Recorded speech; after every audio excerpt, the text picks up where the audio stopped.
მოგესალმებით. მაყურებელს მსურს დაუსვა ასეთი შეკითხვა. ფილმის ყურების დროს განსაკუთრებულად ყურადღებას რას აქცევთ? ალბათ მუსიკას, შესაძლოა მონტაჟს, მსახიობების ოსტატობას, შემდგომ უყურებთ ტიტრებს, აუცილებელია წავიკითხოთ ფილმის დასრულების შემდეგ ტიტრები, ამაზე არაერთხელ გვისაუბრია TED კვადრატში და ვიკებთ თუ ვინ არის სცენარის ავტორი, რეჟისორი. თუმცა ხშირ შემთხვევაში ყურადღების მიღმა რჩება ძალიან მნიშვნელოვანი ხელოვნება. გრიმი, კინოგრიმი. ეს არის ხიდი, მსახიობი როგორ გადაისახება გმირად, ეს კიდევ უფრო მეტად ამძაფრებს ბუნებრივია ფილმის და მთელი სცენარის დრამატურგიის ეფექტს. მინდა გითხრათ ერთი საინტერესო რა. ოსკარების დაჯილდოებაზე მოგეხსენებათ, რომ სხვა ნომინაციაში გაიცემა ჯილდოები, კინოში მოღვაწე ადამიანები ჯილდოვდებიან და მხოლოდ 1991 წელს, ოსკარების დაჯილდოების დაარსებიდან 52 წლის შემდეგ დაემატა კატეგორია საუკეთესო კინოგრიმი. და ამ ძალიან მნიშვნელოვანი ფაქტის მთავარი მიზეზი გახდა დევიდ ლინჩის ფილმი ადამიანის სპილო. ეს არის ძალიან მძაფრი დრამა, მძაფრი ნამუშევარი, რომელიც მოგვითხრობს ჯონ მერიკის შესახებ ამ პერსონაჟს ჰქონდა ფიზიკური თავისებურება და ეპოქა, რომელშიც ხდება ეს მოვლენა არის სწორედ ის ხანა კაცობრიობის, როდესაც სამწუხაროდ ადამიანების ცირკი არსებობდა და უმობლად, უმოწყალოდ ექცეოდნენ ადამიანებს. გამომდინარე იქიდან, რომ მთავარ პერსონაჟს აქვს სპეციფიკური ვიზუალი, საჭირო იყო სპეციალური ეგრეთ წოდებული პროტეზული გრიმის დამზადება. ეს გრიმი ირლანდიელმა ვიზაჟისტმა დაარსა, ძალიან რთული იყო ამ ყველაფრის მომზადება, გამომდინარე იქიდან, რომ 7-8 საათი სჭირდებოდა ამ გრიმის დატანებას მსახიობის სახეზე და ამასთან მსახიობს საშუალება უნდა ჰქონოდა მიმიკები გაიკეთებია, ემოცია გადმოეცა, მოკლედ ძალიან რთული ამოცანის წინაშე იდგა ვიზაჟისტი და ფანტასტიკურად გაართვა თავი. ჩვენი მაყურებელი ახლა ხედავს ამ კადრებს და დამერწმუნებით, რომ ეს ასეა. როცა ფილმი გამოვიდა, მაყურებელში აღტაცება გამოიწვია ვიზაჟისტის ნამუშევარმა, ყველა აღნიშნავდა, რომ ძალიან ავთენტურად გამოიყურებოდა ჯონ მერიკი. მოვიდა ოსკარების დაჯილდოება და საუკეთესო გრიმის ნომინაციაში გამარჯვებული არ გახდა ეს ფილმი, რადგან ეს ნომინაცია არ არსებობდა. და სწორედ მაშინ მიიღეს აკადემიის მესვეურებმა გადაწყვეტილება დაემატებინათ ეს კატეგორია და მას შემდეგ უკვე ხაზი არის გასმული ესე მასშტაბურად ვიზაჟისტების შრომის და ეს არის ძალიან მნიშვნელოვანი ფაქტი გამომდინარე იქედან, რომ ესენი არიან ის ადამიანები, რომლებიც ფაქტობრივად გადასაღებ მოედანს არასდროს ტოვებენ და მე მსურს, რომ ახლა წარმოვიდგინოთ ჩემი სტუმარი მადონა ჭანტურია, მხატვარ გრიმიორი, 43 წლის სტაჟის მქონე გრიმიორი. ფაქტობრივად ნახევარი საუკუნეა, რაც ამ საქმეს აკეთებთ, ოსტატი ხართ, გამორჩეული ქალბატონი და ჩვენთვის მნიშვნელოვანია, რომ აი ეს 53 წელი ახლა შევაჯამოთ ქალბატონო მადონა. როგორ დაიწყო თქვენი პროფესიული გზა, როგორ აღმოჩნდით კინოში აი ამ მიმართულებით? ხართ პროფესიით მხატვარი? ძალიან იყო ჩემი მოხვედრა კინოში. საერთოდ არ მიფიქრია, საერთოდ არც ვიცოდი, რომ არსებობდა გრიმიორი პროფესია. დიახ. ჩემგან ელოდებოდნენ დიდ მხატვარს და მეც მეგონა, რომ დიდი მხატვარი უნდა გამოსულიყო და ერთ დღეს აქ შარდენზე იყო პატარა ყავის კაფე, ყავახანა. და წავედით მე და ჩემი მეგობარი, უფლოები ვართ და თვითონ მანეთი გვაქვს. მანეთი. და ერთი მანეთი, სამი მანეთი გვაქვს და ერთი მანეთი ღირს ყავა ჭიქა. გამოვიტანეთ ყავა, დავლიეთ და აი ლაპარაკობთ ხელოვნებას. შემოვიდნენ ახალგაზრდები, ჩვენს ახალგაზრდები ვართ. დიახ. შემოვიდნენ ახალგაზრდები, რაღაცა ყავა, რაღაცები მოითხოვეს, რაღაც სასმელის მოაყოლეს, დაიწყეს მე ყურადღება მოგვაქციეს. გოგოებს, გოგონების იყვნენ და ბიჭებიც იყვნენ და მე რაღაცა გააცნობა რაღაცა და აი ჩვენო აქ გადაღება გქონდაო და ასე გავუშვითო, მოხცებიო. ანუ ასაკოვანი. და ჩვენ ახალგაზრდები შემოვედითო აქო რა გვინდა სახლშია. მეც კინო. ოღონდ ბავშვობიდან ვიყავი კინოზე შეყვარებული, დავყავდი პატარობიდან, ხელჩაკიდებული სამეგრელოსში. სოფელში ცხოვრობ. მომკიდებდნენ ხელ წამიყვანდნენ სენაკში, ფოთში, კინოში დამყავდი. ეკობა ჩემს ოჯახს უყვარდა. ჩვენთანაც იყო და აი ჩამოდი თუ რამე თბილისს რომ მოივლიდა თქვენთან. ყველაფერი ჩვენთან ჩამოდიოდა და არ უმაზავდი კინოს და ესე უყურებდი და ფიქრობდი, ნეტა როგორ იღებენ კინოს, ნეტა რა ხდება იქ. აჰა. აი ვერ ხვდებოდი. ანუ აზრადაც არ მომსვლია და მოკლედ ესე ოცნება იყო მენახა როგორ იღებდნენ. და არა გადასაღები მოედან. და არა თამაში. არც თამაში და არც მე მყოფილიყავი ის. არ გიფიქრიათ. არა სოდეს. არა მხატვრობაზე ვფიქრობ. და აი ესე პროს წამომცდა რომ აი მე მეთქი სულ მაგას ოცნებობდი მეთქი რომ მენახა როგორ იღებენ. ხვალო გადაღება გვაქვს კინოსტუდიაშია დიღომში. და პავილიონში და მოდითო გოგოებო და უყურეთო. დავკარით ფეხი და წავედით მეორე დღეს. და საოცრება ის იყო რომ ეს ოთახში შეიყვანეს მეღვინე თუხუცეს. აჰა. უკვე საოცრება. ეხლა ხო ვიცნობდი მეღვინე თუხუცეს, ხო ვიცი. ვარსკვლავი ნახეთ, ჩემ თვალით ნახე, გავგიჟდი. შეიყვანეს ოთახში და ნუ იქ ლაპარაკობთ რაღაცა და უცებ გამოიყვანეს. გამოვიდა კაცი რომ ვერ ვიცანი ალბათ და ბატონო ოთარ მოგზანდით და იქ იყო ჩემი შოკი. ბატონო ოთარ გარდასახული. აბსოლუტურად მე ვერ ვიცანი და მე ვთქვი ეგ რა არის, რა მოხდა? ანუ ჩადოქრობა. ხო, რაღაცა აი ესეთიო გრიმიორიო, ესე აკეთებს და ხო გინდაო გრიმიორობა და მე პორტრეტისტი ვიყავი. ძალიან მიყვარდა პორტრეტების ხატვა და მე ძალიან პატარამ დავიწყე კითხვა მასწავლის, ძალით მასწავლეს და ბევრს კითხულობდი და მე ეთყობა არ მეტევ ხედავდი, რასაც კითხულობდი, ყველაფერს ხედავდი პატარობიდან. ზღაპრებს რომ კითხულობდი, დავამთავრებდი, ეგრევე დავხატავდი პრინცესას, პრინცს, მეფეს, რავი, აი თავის სამოსელით, ვარსკვლავობით, აი ყველა ხედავდი და არ მეტეოდა, აი აქედან დავიწყე, აქედან წამომივიდა ეს ხატვის უნარები.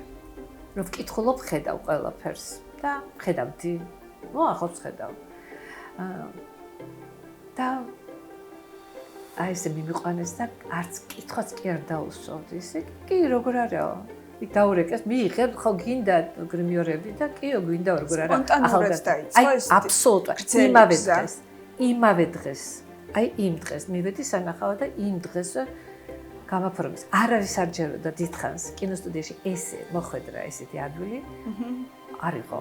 საბერას მე ვიცი და სულ ვინ მოგიყვანა, ვისი პროტეჟი არავის. აი ესე მოხდა. ალბათ არ ვიცი რა იყო. ეს საჭირო დრო საჭირო ადგილას ზუსტად ეს არის ფორმულა.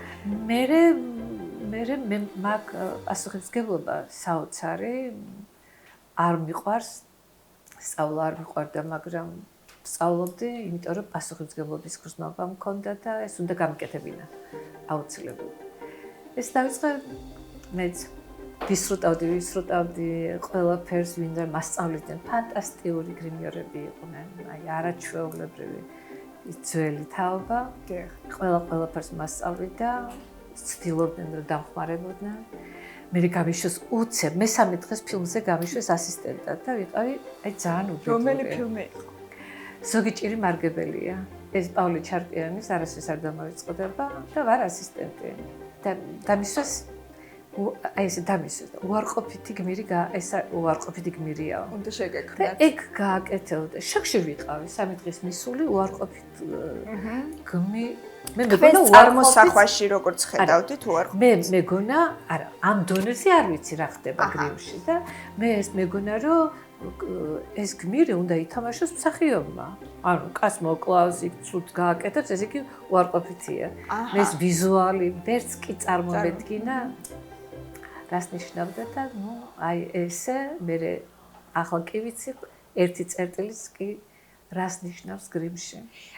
როგორ ხდება უფრო ცალად რომ გვიამბოდეს რეჟისორთან ერთად გადიხართ ეს კონსულტაციებს, რეჟისორი თავად გეუბნებათ თუ როგორი ვიზუალი სურთ, განსაკუთრებით როცა სპეციფიკურ გრიმს გულისხმობთ, სადაც აბსოლუტური გარდასახვა ხდება, ხომ, მსახიობის. თუ თქვენ გაქვთ იმის უფლება, რომ თქვენი რჩევა მისცეთ, თქვენი ხედვა დაანახოთ და ურჩიოთ, რომ თუ ბოროტ პერსონაჟს ვაკეთებთ, იქ რაღაც ნაუჭებს სხვაგვარად უნდა იყოს გადანაწილებული. აი ამ პროცესზე გვიამბეთ. რეჟისორების ძირითადი არიან ცოტა რეჟისორები, ცოტანი არიან, რომ ზუსტად იციან რა უნდათ. მაგრამ არიან რეჟისორები, აი გვინდა ეს, მაგრამ არ ვიცით როგორ. ხო. სრული თავისუფლება მაგ სრული ახლა მით უმეტეს ძალიან მენდობია. მით უმეტეს ძველი ერთად რო დავიწყეთ. ავიდგით ფეხი კინოში, ისინი დღეს საკმაოდ წარმატებული რეჟისორები არიან და ახლა თქვენ ზრდით ახალ თაობას, ხო? თქვენთან გადიან კონსულტაციებს ახალგაზრდები. აი ასე მართლა ჯადოსნურად გამოიყურება ეს პროცესი და ალბათ მართლა საოცრება იქნება იმის ხილვა თუ როგორ მუშაობთ და ამ გადასაღები მოედნისთვის თვალყურისდევნება, თუმცა ბუნებრივად დიდ შრომასთან არის დაკავშირებული და ამ სასიამოვნო საქმიანობის მიღმა ბევრი გარჯაც იმალება, ხომ? აი ამაზე გითხარით, ამაზე მოგვიყევით, რა გამოწვევის წინაშე გახართ, რა სირთულეებს ხვდებით გადასაღებ მოედანზე, რასაც უმკლავდებით? სირთულეები გვაქვს, იმიტომ რომ ჩვენთან კინო შეიძლება ისე გააკეთონ საქართველოში, რომ ყველა დეპარტამენტისთვის ყველგან ხსნილია გზა და ჩვენ არაფერი არის პომადა და გრიმი არ არის პომადა და ლაინერი. ბუნებრივი. ხო. ჩვენ რას გვჭირდება? ყველაფერი იწერება. დრო ამისი მონზადების დრო, რაც უფრო რთულია, რაც უფრო მეტი პროსთეტიკია, მით უფრო მეტი დრო გვჭირდება. ძერწვა, ყალიბების კეთება, მერე ჩამოსხმა, ამის ფერის მიცემა, ძერწვაც უნდა იცოდეს კინოგრიმერმა. არა. თუ ეს პროსთეტიკებს ეხება, აუცილებელი. ეს პროსთეტიკი არის მასალა, ხომ, როგორც ვთქვი? არა, პროსთეტიკი არის, ანუ უკვე გამზადებული მასალა, რომ აწყობს სახეს. დიახ, აი როგორც იმ შემთხვევაში ფილმზე რომ საუბრობთ, აი პროტეზივით ეგრეთ წოდებული. ხო, პროტეზი, იგივეა, ხო. და აი თქვათ, თქვენგან უნდა გავაკეთო, რავი. ვინ, არ ვიცი. გადამისახო უნდა პრინცად. პრინცი არ არის, აი კონკრეტული პიროვნება. ანუ ვიღებ პორტრეტისთვის ბიუსტი. თქვენ ყალიბს ვაკეთებ. დიახ. აჰა. ვინც უნდა ითამაშოს იმის ყალიბს ვაკეთებ. ვასხავთ თაბაშირში და მაგ მე აი იმ მსახიობის თაბაშირის ბიუსტი. ეს პროცესი ალბათ მსახიობისთვის რთული იქნება ახლა წარმოვიდგინე. ის ცოტა ხანია. ძალიან. ნუ ერთი წამი არა. ეს არის სახეზე ის მე ვთლიანად რაღაცა აი 45 წუთი არის სიბნელეში მარტო ნესტოებით საშუალებრივია. კი, ნამდვილად. დაცულია უსაფრთხოების ნორმები. მე ამ ბიუსტზე ძერწავთ ვინ გვინდა იყოს. გასაგებია. ვინ და შემდგომ უკვე დაგაქვთ მსახიობის სახეს. მე ძერწავთ. მე ვაკეთებ ყალიბს, მივიღებ საბოლოო სახეს, ვაკეთებ მე კიდევ ყალიბს, აუკე ამ გამოძერწილის და გვაქვს ის რაც გვჭირდება. მე ნუ აქ მთელი პროცედურებია, ვასხავთ სილიკონებში, იქ მიდის კაპილარებს, აი ბევრი, აი მარტო სილიკონი კი არ არის, იქ იმდენი რამე, იმდენი ფერი, რომ ზუსტად დავსვა. ანატომიასაც უნდა აუცილებელია, ანატომია თუ არის, ჩვენ პირველია. ის ბუნებრივი ლაქების ის ძარბა. კუნთი სად არის, სად ნაოჭი სად კეთდება, აი სწორად უნდა იყოს ყველაფერი გაკეთებული, თუნდაც დაბერების პროცესი კეთდება. აი ყველაფერი სწორად და ანატომიის გარეშე, კი. ეგ როგორც ერთვა უნდა იცოდეს, მხატვარმა იცის ანატომია, ესევე ანატომიაც აუცილებლად კუნთების გალაგება. აი ეს მსახიობთან თანამშრომლობაც ვახსენოთ, აი მათთვისაც გარჯა არის, ხო? ეს იმიტომ რამდენიმე საათი შეიძლება წაიღოს გრიმმა, თქვენ თქვით პირად საუბარში 5 საათიან გრიმზეც მიმუშავია. აი ამ დროს აი მსახიობებთან კომუნიკაციის შესახებ გვიამბეთ, ალბათ რაღაც მომენტში დამშვიდებაც სჭირდებათ და გამხნევებაც სჭირდებათ, იმიტომ საკმაოდ რთული პროცესია თქვენთვისაც და მათთვისაც. ჩვენ მარტო გრიმი, რომელიც ემსახურება გარდასახვას, ვიზუალური მხარე ჩვენია, მსახიობი რომ მუშაობს როლზე, ქმნის თავის როლს, ქმნის მის სულიერ მდგომარეობა, ხასიათს, ემოციურად. და ჩვენ მის ემოციებს უნდა შევასხოთ ხორცი ფიზიკურად. უნდა გამოვიტანოთ მაყურებელი ხედავს იმასთან ერთად უფრო პირველ რიგში ხედავს ვიზუალს და მე რა თქმა უნდა ეგ ძალიან ეხმარება დარწმუნებული ვარ მსახიობებს ძალიან და არიან მსახიობები ძალიან უყვართ გრიმი და თან აი ამ პროტეზული გრიმის ფონზე მიმიკის გაკეთების საშუალებაც კი ჩვეულებრივად ხდება და ბოლო ეტაპი არის ჩვენთან გადის მსახიობი ჩვენგან მიდის გადაღების მოედანზე და ჩვენ ფსიქოლოგებიც ვართ ხო ამ რთულ პროცესში ძალიან რთული იმდენი სახეობი წებოები ისმევა არის დისკომფორტი ეგრე არ არის ნამდვილად არის დისკომფორტი დრო იღლებიან ძალიან ვერ დააჩქარებ არის ისეთი რომ ვერ დააჩქარებ ხო რა თქმა უნდა და ესენი მშვიდობთან ჩვენ აი ეს გვევალება რომ ყველა გავიდეს ბედნიერი ჩვენგან და რა ვიცი ვახერხებს გადამდებია თქვენგან იცით ეს პოზიტივი და სილაღე ქალბატონო მადონა მეც კი ავირსე ამ ენერგიებით და წარმომიდგენია მსახიობებს როგორ ბედნიერება აქვთ როცა თქვენთან მუშაობენ და უცხოურ ფილმებზეც გიმუშავიათ ისტორიულ დრამებზე აი ვისაუბროთ აი მოდით აი კინო ბაზარზე ქართული კინო უცხოური კინო გრიმიორის როლი სად როგორია სად უფრო ფასდება იგივე ფინანსურად მოგვიყევით სამწუხაროდ ძალიან კარგად ვიცით ყველამ რომ საქართველოში კინო არ ფინანსდება როგორც საჭიროა ისე პირველი რომ განვითარდეს კინო და იყოს მრავალფეროვანი ამას სჭირდება ფინანსები ამის საშუალება ზოგ ფილმს იმდენი უცხოურ ფილმებს რომ იმუშავია ისტორიულზე მთელი ფილმის, ქართული ფილმის ბიუჯეტი ჩემს მხოლოდ გრიმში დახარჯულა თითქმის ისეთი მასშტაბური ფილმებზე მუშავია რა თქმა უნდა და ამიტომ ეს აქ იმიტომ მიდის ბევრი მასალა და იტყვიან ხოლმე ახლა ყველა მიცის რომ ვაკეთებთ ბევრი ეგეთ პროსტიტიკებს ზემუშავებთ და რომ დამერეკავენ ხოლმე ის გვინდა აი სამი უცხო პლანეტელი გვინდა გრძელი ფეხებით ხელები გრძელი ესეთი თავით დანარჩენი ანუ ეს უნდა დანარჩენი ეს უნდა მოიფიქროთ და კი ბატონო რავი და გვაქვს 15 დღე სამი უნდათ 15 დღე მოსამზადებელი და თითოზე 2000 ლარი ფაქტობრივად შეუძლებელი. არანაირად არ არსებობს 15 დღეში სამი გაკეთდეს.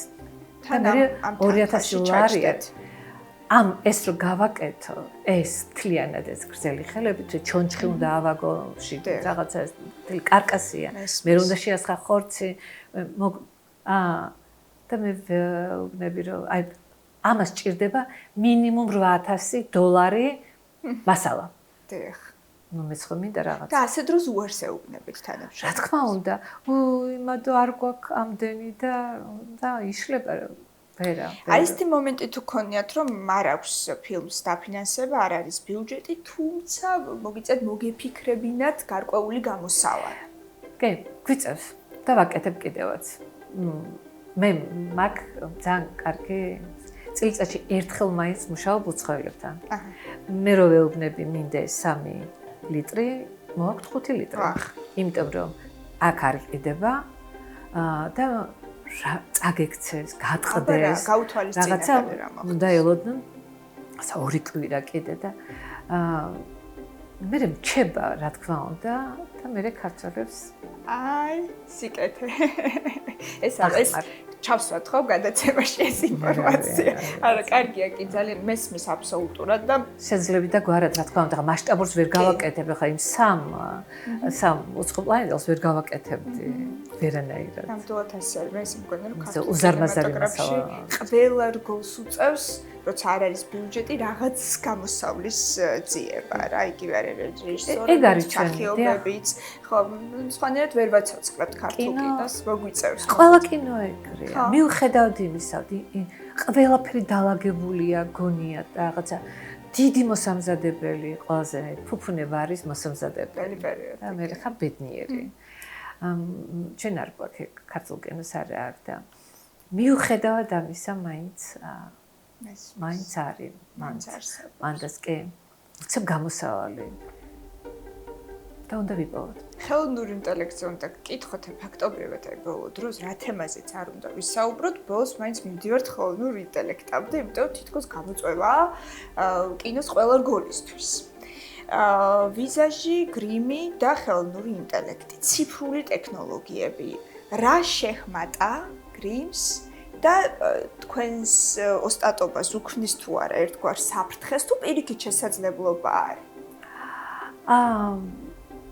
მოკლედ მე ვიმუშავე ბრიტანულ პროექტზე, ძალიან მასშტაბური პროექტი იყო, ძალიან დიდი და ომი და მერვე საუკუნე. მიუხედავად იმისა, დიდი დრო მქონდა მოსამზადებელი, მაინც გამიჭირდა, ვერ ჩავეტიეთ მაინც, მაგრამ დღე და ღამე ვამზადებდი. და იქ იყვნენ სულ ყველა გადაღებაზე. იყვნენ CGI-ის ბიჭებს ვეძახდით რა. კი ბატონო, CGI-ის ბიჭები იყვნენ და ყოველთვის მე მოდიოდნენ თავზე გვედგან, ხოლმე რაღაც რო ვაკეთებდით რაღაცებს, არ უნდა მეტი არ უნდა.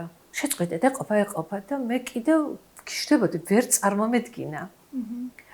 ეს იყო ოპერატორი, ჰარი პოტერის ოპერატორი, კაცი, რომელმაც იკითხა ეს გრიმია თუ აი კამერაში იყურებოდა ესე და პორტრეტები იყო.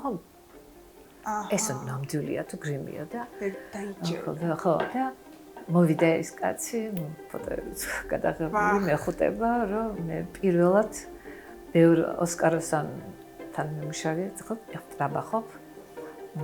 ჩვენ გვიამაყება ეს ფაქტი. მაგრამ მე პირველად მოვწყობდიო და მე ისე გამიხარდა, რა თქმა უნდა, ჩუბატაში დამიკრა, 3000 კაცი იყო.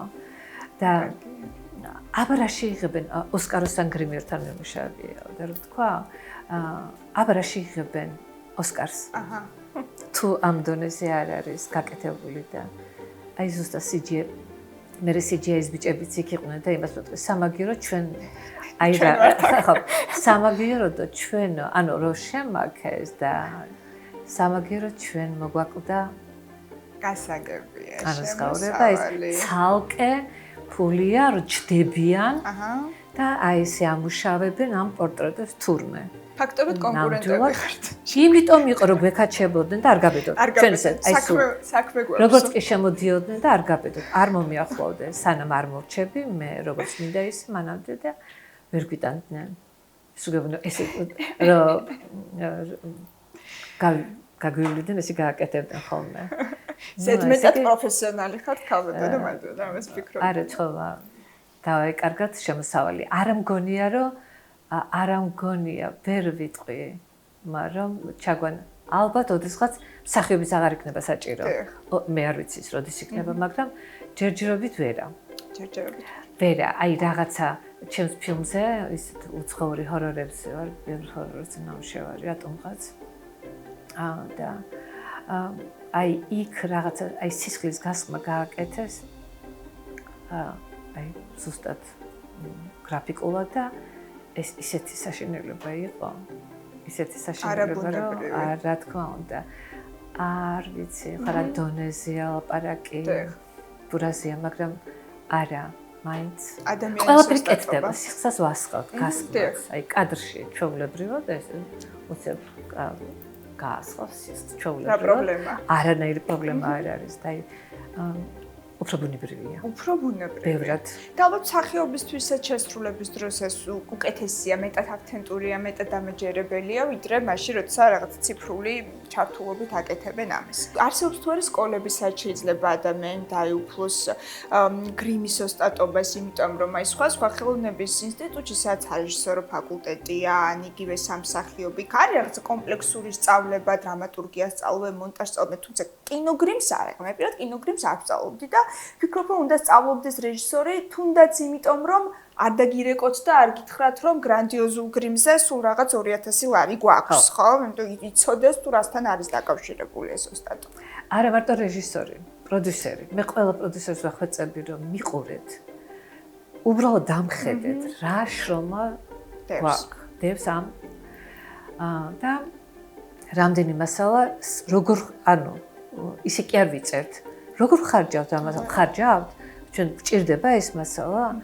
ნახეთ, უბრალოდ მინდა რომ ყველა მიცოდეს, ძალიან მოხარული ვიქნები, ყველა რომ ჩაიხედ უფრო პროდიუსერებმა, იმიტომ რომ ფინანსებთან არის დიდი პრობლემა, ხო? რეჟისორებს აქვთ მოთხოვნა, რეჟისორს უნდა. და ეს დანარჩენი არის მოსაგვარებელი პროდიუსერის, ხო? სამწუხაროდ საქართველოში გრიმი არის არც ჩემ დროს არის სწავლებოდა, აი ძველი თაობა გადასცემდა ახალ თაობას. მე გამიშვეს მაშინ მოსფილმში კვალიფიკაციის ასამაღლებლად იყავი ერთი თვე რა სპეციფიკებზე. ეხლა მეცნობა იმის როგორ ჩამოვედი, რაღაც ახალი ვიცოდი და რაღაცა და ეხლა რომ ახსენდება რა არის და თუმცა რა უნდა რა გველოდება წინ.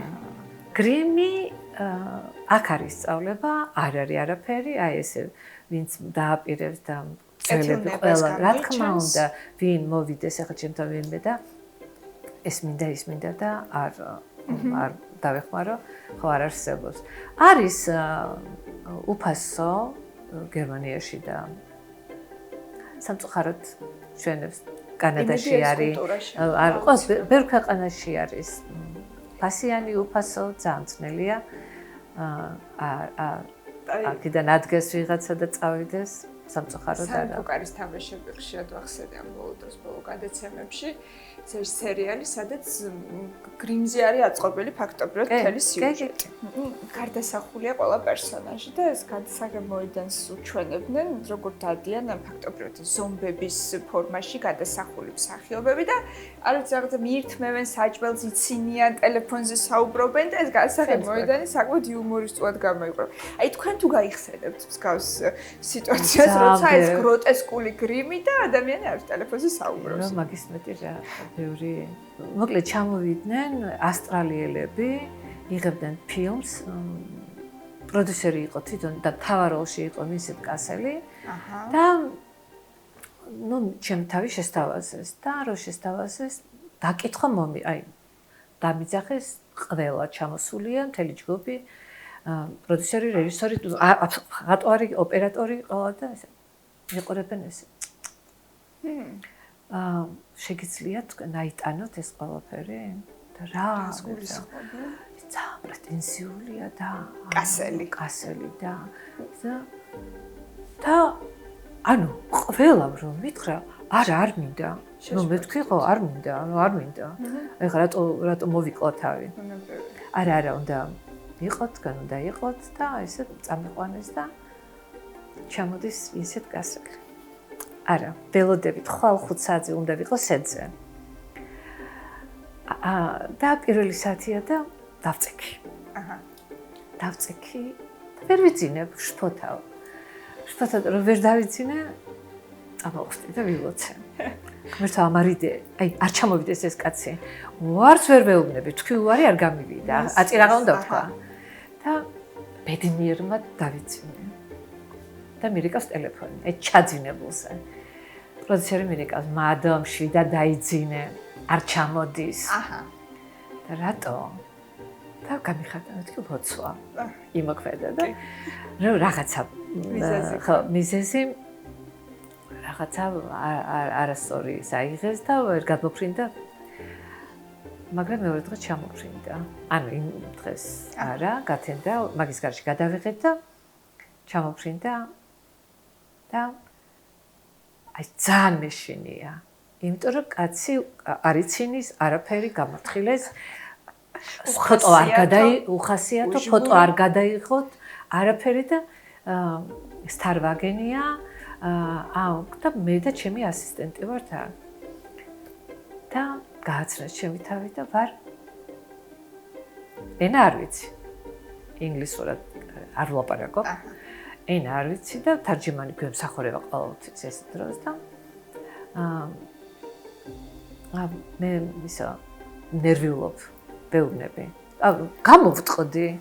მე ძალიან ნერვიულობდა. რატომ სის და რატომო და იმიტომ რომ მე არ ვიცი ხო? არ მithქვამს. იმიტომ რომ სტარი მისის. რაღაცა და სიტყვებს ვარჩევ. ხო და მე აი ეს ყველაფერი მოხმარება ხო იციო და კი რა თქმა უნდა.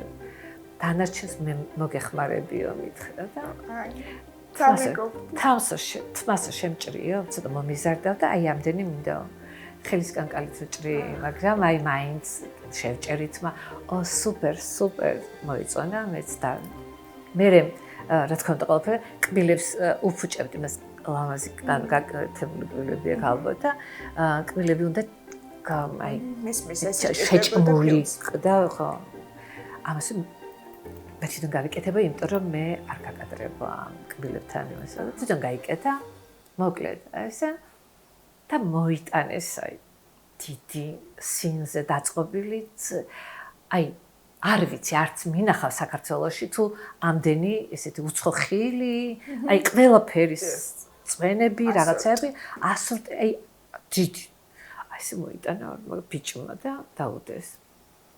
დადეს და უცებ რაციას იღებს და ანუ ისეთი გინება მესმის. და იგინება ჩხუბობს და ვერ მივხვდი, არ მოსწონს, კრემი არ მოსწონს. მერთო და აი იქ მოვკვდი და მე და ჩემი ასისტენტი ვუყურებთ ერთმანეთს, რა ხდება, რატო ცუხასიათზეა და აი ეს თავდახრილებს ვარ და 5 წუთში მოდის აი ეს იგივე თქვენთ ერთ ყავებით და ხო მერთო რა გალანტური ჟესტია. მე ეს აი ჩემთვის იყო ეს კაცია ცუდი? ეს კაცი საუკეთესოა. ახლა ხო და თან გველოდებიან და ამან თქვა რომ არსად არ მეჩქარება? ახლა მეო. ხო და დავსხდეთო და მივიყავა დავლიოთ რაღაცა და დავსხედი და მე მეკითხა. ინგლისურად იცოდა რომ არ ვლაპარაკობდი და აი რაინ ქართული ეს voice-ით თარგმანი ქართული არ არის და რაინა იცი და მეთქა რუსული მეთქი და თვითონ გადმომიწერა ტელეფონში, არ ქონდა გადმოწერილი ეს რა კომუნიკაბელური გადმომიწერა და აი ესე ვლაპარაკობდი და თვითონ ფრანგულად მე ვლაპარაკებოდა ინგლისურად არა, ფრანგულად ვლაპარაკობდა ესე ბიჭუკ-ჭუკეთ მე ჩვეულებრივი ბიჭი ვარო ქუჩაში გაზრდილიო, ქუჩას ვიციო გული გადაგიშალა. ოჯახიც ვიციო, ხო და მე აი იმათანო ისინი მეკცევიანო აი როგორ თქვა რაღაცნაირად ისე მეკცევიანო თითქოს ადამიანი არ ვიყავ და მე ეს მაღეზიანესა და მე ეს ჩემი მოეწონა ის რომ ვინსეთ ბუნებრივობა ხო და მე ეს მომეწონაო გულყაი ზუსტად და თან გაფრთხილებული ვარ არ უთხრა არ გაბედო ფოტოს გადაღება და თქვა ვინსეთ აი ეს ფოტო მინდა და ვაუ რაღაცა და მე გადავიღეთ აი მე მთელი ჯგუფი მოდიოდა ისინი ცალკე რეჟისორი, ცალკე ოპერატორი, ცალკე მხატვარი, ცალკე პროდიუსერი, კოსტუმების მხატვარმა დამახურა. შენ რატო მოდიოდა კოსტუმების გასასწორებლადაც ჩემთან მოდიოდა. აი ეს მოგწონს, კარგად ვარ და არავის და კონტაქტი. მთელი ჯგუფი დამფრთხალი შეშ მაგას იძახდა ქართველები ხო ვინ შეესწრნენ ამას რომ მოვიდაო მარტო არ არის გამარჯობა არ უთხრა მარტო ჩემთან მადონასთან მქონდა ურთიერთობაო აი ესე ძმაკაცურად ძალიან მეგობრული აი და ძალიან აი ესე ხელი აი რომ გამოვდიოდით ეს ხელიც კი მომხია რა აი არ ვიცი რა საკეთებდა იმათ აღეზიანებდა და იმის მერე იყო რომ კოსტიუმების ხატვარმა მე გამიჭედა შენ რაო მე გამარჯობას არ მეუბნებავ ამდენი ხანია მასთან ვაროდა გამარჯობას არ მეუბნებავ და ყველა მოდიოდა და რა რითი მოხიბლე არაფრით გულწრფელობით ქაბატონ მადონანი თქვით რომ გსურთ რამდენიმე წელიწადში თავი დაანებოთ კინოგრიმის კეთებას რას აპირებთ სამომავლო გეგმები გითხარით სკოლას გავხსნე ვაუ ეს კარგი ამბავია თუ ღვთისნება იქნება თუ ცოცხალი ვიქენ ეს ძალიან კარგი ამბავია იმიტომ რომ არ მინდა მიწაში წავიღო ის რაც რა გამოცდილება სწავლა კიდე სხვა რამეა ისწავლი თეორიულად მაგრამ ის თუ არ პრაქტიკა ხო ამის გარეშე მართლა აი ეს გამოცდილება რაც არ წერია არსად ამას ვერ ისწავლი არის რაღაცები რომელსაც ვერ ისწავლი მე მაინც ვთვლი რომ პირველი არის ურთიერთობა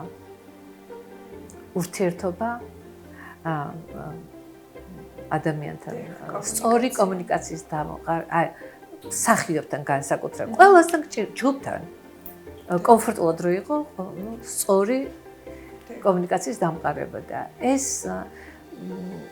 აქედან უნდა დაიწყოს სწავლა და არა პირდაპირ გრიმის კეთება ანუ ძალიან გაუმართლად მე ეს მგონია რომ კი ბევრი მყავს ისეთები რომლებსაც გავხსენი ვერ ვიტყვი რაღაც გაუყვალეთ ხო ყავს ესეთები და მადლობა რომ მომეცა ამის საშუალება და კიდევ რავი ძალიან კარგი თაობა იზრდება არაჩვეულებრივი თაობა იზრდება ძალიან კარგად ცდილობენ და მიყვებიან ამ საქმეს ჩართულები არიან და სულით და გულით და ძალიან მომწონ ძალიან დიდი ახლა არის სხვა რაღაც აი ჩემს დროს ჩემი თაობა ყველგან ესე იყო საზღვარგარეთ ჰოლივუდშიც ევროპაშიც ყველაფერი ერთმა იცოდა დაბერება ხო გრიმი ბევრი სახეობა იქ არის პლასტიკური გრიმი ხო გახელობა ეპოქები იყო ერთმა იცოდა ყველაფერი და ახლა ეს ყველაფერი დეპარტამენტებად არის დაყოფილი ხო ვიღაცა ირჩევს თმას ვიღაცა ირჩევს სად უფრო ძლიერია ვიღაცა ირჩევს არაფერი არ აინტერესებს ეს პროსტეტიკები უნდათ ეს ან პროტეზები უნდათ და არიან ამას სწავლობენ და მე აი ყველაფერი რატომღაც ყველა მიმართულებით იმიტომ რომ ამდენი წელი ხო ყველაფერს ვაკეთებდი თავის დროზე და ამიტომ ესე გამომყვა უღმესი მადლობა რომ დღეს დაგვითმეთ დრო თუ წახვალთ ამ სფეროდან და აღარ იქნებით კინოგრიმიორი ფიქრობ რომ ამით ბევრი დააკლდება ქართულ კინოს თუმცა ახლა რადგან ხსნით სკოლას და ამას აპირებთ ძალიან დიდ წარმატებას გისურვებთ იმიტომ რომ ეს არის ძალიან მნიშვნელოვანი ახალი თაობა ოსტატები უნდა აღზარდოთ აუცილებლად ძალიან ბევრი სურველი არსებობს ამისი და ვერ ვეხმარები უცხოს ვერ ჩემს კოლეგებს ვეხმარები ყოველთვის იმიტომ ბაზა აქვთ და იციან და იქ რაღაცის გაკეთებაში თუ დავჭირდით რა თქმა უნდა მაგრამ უცხოს ესე ქუჩიდან თუმცა გამიკეთებია ქუჩიდან ამიყვანია და დღეს წარმატებული ღმერთმა ყველა კარგად ამყოფოს და წარმატებული გზა ქონოდეთ ძალიან ძნელია ესე უცხოს ეს მე არა მაქვს მე არ მძინავს მე 18 საათი ვმუშაობ მინიმუმ და მე კიდევ მოსწავლე ჩემთვის ძალიან ძნელია უკვე ნამეტანია ჩემთვის ამიტომ ნელ-ნელა უნდა გავიპარო თუმცა მაინც რჩებით მნიშვნელოვან ფლანს უღმესი მადლობა რომ იყავით ჩვენი სტუმარი ძალიან დიდი